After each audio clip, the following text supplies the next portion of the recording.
Hi అండి, అందరికీ welcome back to Leela's kitchen. ఈరోజు మనం చాలా ఈజీగా టేస్టీగా ఉండే దొండకాయ ఉల్లికారం ఎలా చేయాలో చూద్దాం. ఇంత ఈజీ ప్రాసెస్లో ఇప్పటి వరకు ఎవరు చెప్పుండరండి. ఇలా ఒకసారి మీరు ట్రై చేశారంటే మళ్ళీ మళ్ళీ చేయాలనిపిస్తుంది, తినాలనిపిస్తుంది. మరెందుకు ఆలస్యం, వీడియోలోకి వెళ్ళిపోదాం.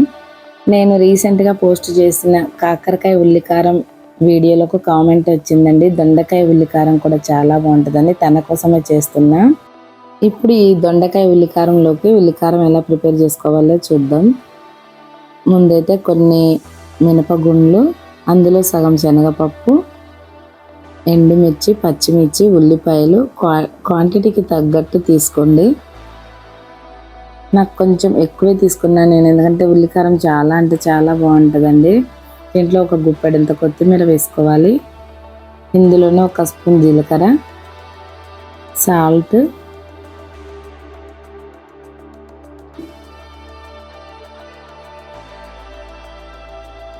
ధనియాలు, ఒక స్పూన్ ధనియాలు కూడా వేసుకోవాలి.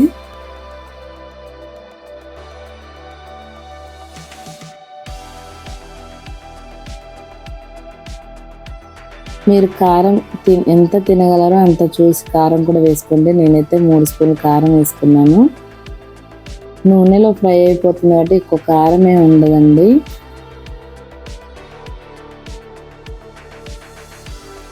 కొన్ని వాటర్ వేసుకొని మెత్తగా గ్రైండ్ చేసేసుకోవాలి. అందులో కొంచెం ఒక్కసారి గ్రైండ్ చేసుకున్నాక చింతపండు కూడా యాడ్ చేసుకొని మళ్ళీ గ్రైండ్ చేసేసుకోవాలి. ఇందులోనే చింతపండు వేస్తే మెత్తగా అయిపోవండి. అందులో మనం ఇవన్నీ ఆయిల్లో కానీ వేయించట్లేదు కాబట్టి, ఇలా నేను ఆయిల్లో మన తర్వాత ఎలాగో ఆయిల్లో ఫ్రై అవుతాయి కాబట్టి ఇందులో వేయించి టైం అంతా వేస్ట్, టేస్ట్ మాత్రం సేమ్ వస్తుంది. అందుకే నేను ఇలా చేశాను. మీరు కూడా ఒకసారి ఇలా ట్రై చేసి చూడండి, చాలా అంటే చాలా బాగుంది. ఇప్పుడు ఒక కళాయి తీసుకొని అందులో ఒక 4-5 పావుల ఆయిల్ వేసేసుకోండి. 1/2 కేజీ దొండకాయలకి ఇంత ఉల్లికారానికి కనీసం 250 ml అయినా పడుతుందండి ఆయిల్.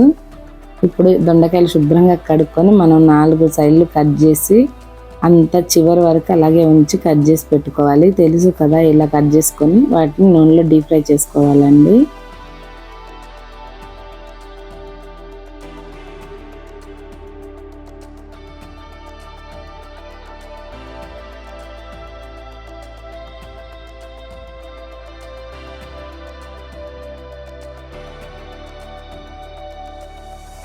ఎప్పుడు తినని వాళ్ళు కూడా ఇలా చేస్తే దొండకాయ ఉల్లికారం చాలా ఇష్టంగా తింటారు. చాలా అంటే చాలా బాగుందండి. ఇందులో కొన్ని ఆవాలు, లేదంటే ఆవు పొడి, మెంతి పొడి కొంచెం, ఆవు పొడి కొంచెం వేసుకోండి. నేను ఆవాలు వేసిన ఆవ పిండి కూడా వేసుకున్నానండి నేను.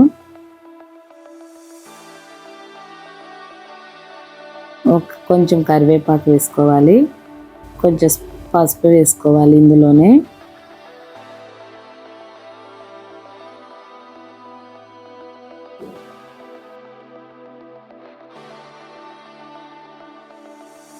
ఇవన్నీ కలిసేలాగా ఒకసారి కలుపుకోండి. ఇప్పుడు మనం ముందు గ్రైండ్ చేసి పెట్టుకున్న పేస్ట్ ఉంది కదండి ఉల్లికారం, అది ఇందులో వేసేసుకోవాలి.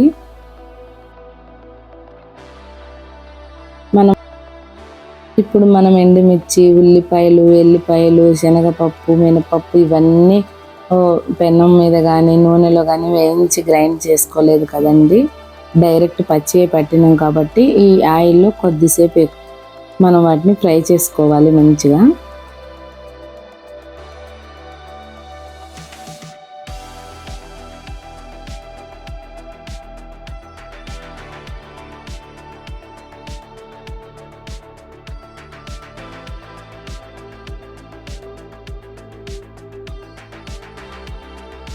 కావాలంటే కొన్ని వాటర్ ఈ టైంలో వేసుకొని మూత పెట్టుకొని కొద్దిసేపు మంచిగా వేయించుకుంటే కూడా చాలా బాగుంటుంది. నాకైతే వాటర్ సరిపోయినాయి, మీకు సరిపోకపోతే కొంచెం వాటర్ వేసుకోండి.